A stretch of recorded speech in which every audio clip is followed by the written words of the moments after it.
ಮಾಜಿ ಸಚಿವ ಎಚ್.ಡಿ. ರೇವಣ್ಣ ಅವರು ಜೈಲಿನಿಂದ ರಿಲೀಸ್ ಆಗಿ ತಮ್ಮ ನಿವಾಸದ ಕಡೆಗೆ ಹೊರಟಿರೋದ್ರ ಬಗ್ಗೆ ಈಗಷ್ಟೇ ಮಾಹಿತಿಯನ್ನು ನಾವು ಕೊಡ್ತಾ ಇದ್ವಿ. ಪರಪ್ಪನ ಅಗ್ರಹಾರ ಜೈಲಿನಿಂದ ಎಚ್.ಡಿ. ರೇವಣ್ಣ ಅವರು ಬಿಡುಗಡೆಗೊಂಡಿದ್ದಾರೆ.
ಮಾಜಿ ಸಚಿವ ಎಚ್.ಡಿ. ರೇವಣ್ಣ ಅವರನ್ನ ಗಮನಿಸ್ತಾ ಇದ್ದೀರಾ. ಅವರ ಕಾರಲ್ಲಿ ಇದ್ದವರ ಜೊತೆಗೆ ಮಾತಾಡ್ತಾ ಇದ್ದಾರೆ. ಬಟ್ ಮಾಧ್ಯಮದವರ ಜೊತೆಗೆ ಮಾತಾಡೋದಕ್ಕೆ ಪ್ರಾಬಬ್ಲಿ ಅವರು ಒಂದಷ್ಟು ಕಂಟೆಂಟ್ ಜೊತೆಗೆ ಬರಬೇಕು ಅಂತ ಬಯಸ್ತಾ ಇದ್ದ ಹಾಗೆ ಕಾಣಿಸ್ತಾ ಇದೆ. ಹೀಗಾಗಿ ಅವರು ರಿಯಾಕ್ಷನ್ ಕೊಟ್ಟಿಲ್ಲ. ಜೈಲಿನಿಂದ ಬಂದ ಬಳಿಕ ಮೊದಲ ರಿಯಾಕ್ಷನ್ ಹೇಗಿರುತ್ತೆ ಅನ್ನುವಂತಹ ಕುತೂಹಲ, ಕಾತರತೆ ಇದ್ದೇ ಇದೆ.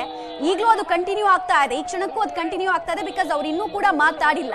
ಏನಾಯ್ತು ಈ 6 ದಿನಗಳಲ್ಲಿ, ಜೊತೆಗೆ ಏನ್ ಓಡ್ತಾ ಇದೆ ಅವ್ರ ತಲೆಯಲ್ಲಿ, ಯಾರ ಕಾರಣಕ್ಕೋಸ್ಕರ ಹೀಗಾಯ್ತು, ಎಲ್ಲಾ ಪ್ರಶ್ನೆಗಳಿಗೂ ಅವರೇ ಉತ್ತರವನ್ನ ಕೊಡಬೇಕು ಅವ್ರ ವರ್ಷನ್ ಪ್ರಕಾರ.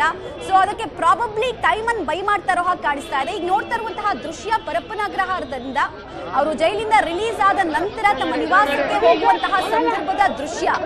ಆಬ್ವಿಯಸ್ಲಿ ಅವರ ಕಾರ್ಯಕರ್ತರು ಕೂಡ ಅವರನ್ನ ಬರಮಾಡ್ಕೊಳ್ಳೋಕೆ ದೊಡ್ಡ ಸಂಖ್ಯೆಯಲ್ಲಿ ಸೇರಿದ್ರು. ಹೀಗಾಗಿ ಪೊಲೀಸ್ ಸೆಕ್ಯೂರಿಟಿ ಕೂಡ ತುಸು ಹೆಚ್ಚೇ ಇತ್ತು. ಸೊ ಮಾಧ್ಯಮದವರ ಕ್ಯಾಮ್ರಾ ನೋಡಿದ ತಕ್ಷಣ ಕೈ ಮುಗಿದು ಮುಂದಕ್ಕೆ ಸಾಗಿದ್ದಾರೆ ಎಚ್.ಡಿ. ರೇವಣ್ಣ ಅವರು. ಪ್ರಾಬಬ್ಲಿ ಇಂಥ ಸಂದರ್ಭದಲ್ಲಿ ಸಡನ್ ಆಗಿ ರಿಯಾಕ್ಷನ್ ಕೊಡೋದಕ್ಕೂ ಬರೋದಿಲ್ಲ. ಬಿಕಾಸ್ ವಕೀಲರದ್ದು ಒಂದಷ್ಟು ಡೈರೆಕ್ಷನ್ ಕೂಡ ಇರುತ್ತೆ. ಬಿಕಾಸ್ ಇಡೀ ಪ್ರಕರಣ ಮುಗಿದು ಹೋಗಿಲ್ಲ. ತಾತ್ಕಾಲಿಕ ರಿಲೀಫ್ ಮಾತ್ರ ಅವ್ರಿಗೆ ಸಿಕ್ಕಿರೋದು, ಜಾಮೀನ್ ಮಾತ್ರ ಅವ್ರಿಗೆ ಸಿಕ್ಕಿರೋದು. ಪ್ರಕರಣ ಇನ್ನೂ ಕನ್ಕ್ಲೂಡ್ ಆಗಿಲ್ಲ. ಹೀಗಾಗಿ ಅವ್ರು ಕೊಡುವಂತಹ ಒಂದೊಂದು ಸ್ಟೇಟ್ಮೆಂಟ್ ಕೂಡ ತುಂಬಾ ಇಂಪಾರ್ಟೆಂಟ್ ಇರುತ್ತೆ. ಅಬ್ಸರ್ವ್ ಮಾಡ್ತಿರ್ತಾರೆ ಎಲ್ಲರೂ ಕೂಡ. ಹೀಗಾಗಿ ಸಮಯ ಬೈ ಮಾಡ್ತಾ ಇರೋ ಹಾಗೆ ಕಾಣಿಸ್ತಾ ಇದೆ. ನೋಡಿ, ನಾವು ಎಕ್ಸ್ಕ್ಲೂಸಿವ್ ಡೀಟೇಲ್ಸ್ ಅನ್ನ ಕೂಡ ಕೊಡ್ತಾ ಇದೀವಿ. ಎಕ್ಸ್ಕ್ಲೂಸಿವ್ ವಿಜುವಲ್ಸ್ ನ ಮೂಲಕ ಮಾತಾಡಿಸುವಂತಹ ಪ್ರಯತ್ನವನ್ನ ಪ್ರತಿ ಹಂತದಲ್ಲೂ ಕೂಡ ನಾವು ಮಾಡ್ತಾ ಇದ್ವಿ. ಬಟ್ ರೇವಣ್ಣ ಅವರು ಸದ್ಯಕ್ಕಂತೂ ಮಾತಾಡ್ತಾ ಇಲ್ಲ. ಪ್ರಾಬಬ್ಲಿ ಅದೇ ನಾನು ಆಗ್ಲೇ ಹೇಳ್ದಾಗೆ ಸುದ್ದಿಗೋಷ್ಠಿಯನ್ನು ನಡೆಸಬಹುದು ಅನ್ನೋ ನಿರೀಕ್ಷೆ ಇದೆ. ಎಚ್.ಡಿ. ರೇವಣ್ಣ ಅವರು ದೇವೇಗೌಡರ ನಿವಾಸಕ್ಕೂ ಕೂಡ ಹೋಗ್ತಾರೆ, ಪದ್ಮನಾಭ ನಗರದ ನಿವಾಸಕ್ಕೂ ಕೂಡ ಹೋಗ್ತಾರೆ ಅನ್ನೋ ಮಾಹಿತಿ ಇದೆ.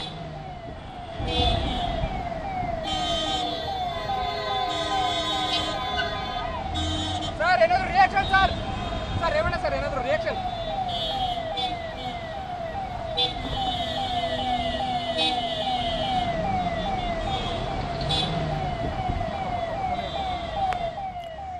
ನೋಡಿ, ರಿಯಾಕ್ಷನ್ ಬಗ್ಗೆ ನಾವು ಕೇಳ್ತಾ ಇದ್ವಿ.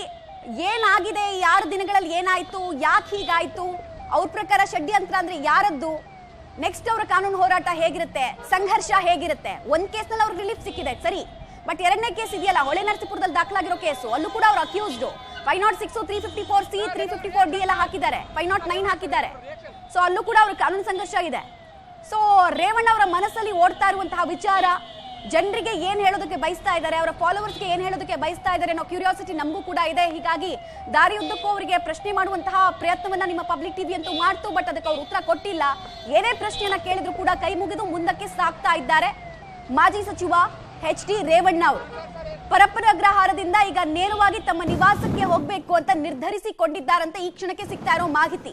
ಬಟ್ ಪ್ಲಾನ್ ಅಲ್ಲಿ all of a sudden change ಆದ್ರೂ ಯಾವುದೇ ಆಶ್ಚರ್ಯ ಇಲ್ಲ. ಅವರು ದೇವೇಗೌಡರ ನಿವಾಸಕ್ಕೆ ಹೋದ್ರೂ ಕೂಡ ನಾವೇನು ಆಶ್ಚರ್ಯ ಪಡಬೇಕಾಗಿಲ್ಲ. ಬಿಕಾಸ್ SIT ಅವ್ರನ್ನ ಅಲ್ಲಿಂದಲೇ ಕರ್ಕೊಂಡು ಹೋಗಿದ್ದು. ಸೊ ಕುತೂಹಲ ಅಂತೂ ಇದ್ದೇ ಇದೆ. ಮಾಜಿ ಸಚಿವ ಎಚ್ ಡಿ ರೇವಣ್ಣ ಅವರು ಬಂಧ ಮುಕ್ತರಾಗಿದ್ದಾರೆ. ತಾತ್ಕಾಲಿಕ ರಿಲೀಫ್ ಕಾನೂನು ಸಂಘರ್ಷದಲ್ಲಿ ಅವರಿಗೆ ಸಿಕ್ಕಿದೆ. ಆದ್ರೂ ಇಡೀ ಪ್ರಕರಣ ಅವರಿಗೆ ಉರುಳೆ ಇನ್ನೂ ಕೂಡ.